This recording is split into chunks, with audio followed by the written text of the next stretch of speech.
मुख्यमंत्री फडणवीस, मंत्री पंकजा मुंडे आणि आमदार सुरेश धस आज एकाच व्यासपीठावर पाहायला मिळणार आहेत। बीडमधील श्री क्षेत्र गहिनीनाथ गडावरील एका कार्यक्रमासाठी तिन्ही नेते एकत्र येणार आहेत। बीडच्या श्री क्षेत्र गहिनीनाथ गडाच्या फिरत्या नारळी सप्ताहाचा आज सांगता समारंभ आहे।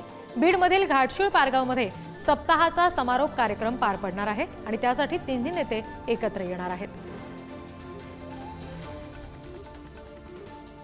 गहिनीनाथ गडावर एका कार्यक्रमासाठी तिन्ही नेते एकत्र असतील।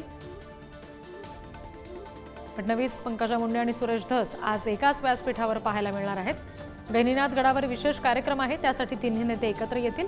हे दृश्य सध्या आपण बघतोय। आणखी तपशील आपण घेणार आहोत। प्रतिनिधी उदय नागरगोजे आपल्याशी जोडले गेलेत त्यांच्याकडून।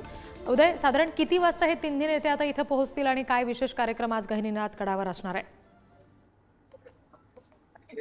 नक्कीच मुख्यमंत्री आणि पर्यावरण मंत्री पंकजा मुंडे या संभाजीनगरहून आता या कार्यक्रम स्थळाकडे निघाले आहेत। शिरूर तालुक्यातील घाटशीळ पारगाव येथे हा अखंड हरिनाम सप्ताह सुरू आहे। गहिनीनाथ गडाचा हा नारळी सप्ताह आहे। या ठिकाणी आपण पाहू शकतो कशा पद्धतीने लाखो भाविक या ठिकाणी दाखल झाले आहेत। या सप्ताहाच्या काल्याचं जे कीर्तन आहे ते या ठिकाणी सुरू आहे आणि थोड्याच वेळात मुख्यमंत्री आणि पर्यावरण मंत्री पंकजा मुंडे या ठिकाणी दाखल होणार आहेत। त्यासाठी जे हेलिपॅड आहे ते देखील आता सज्ज करण्यात आलं आहे। या ठिकाणी आपण पाहू शकतो कशा पद्धतीने पोलीस बंदोबस्त देखील तैनात करण्यात आला आहे। या नारळी सप्ताहाच्या जी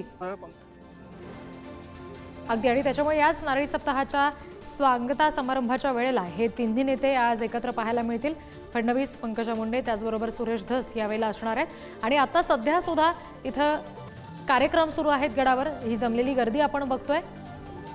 अनेक महिला पुरुष इथं जमलेले आहेत आणि याच निमित्तानं गहिनीनाथ गडावर हे तिन्ही नेते सुद्धा एकत्र येणार आहेत। थोड्याच वेळात पंकजा मुंडे इथं पोहोचतील असं सुद्धा आपल्यापर्यंत पोहोचतं।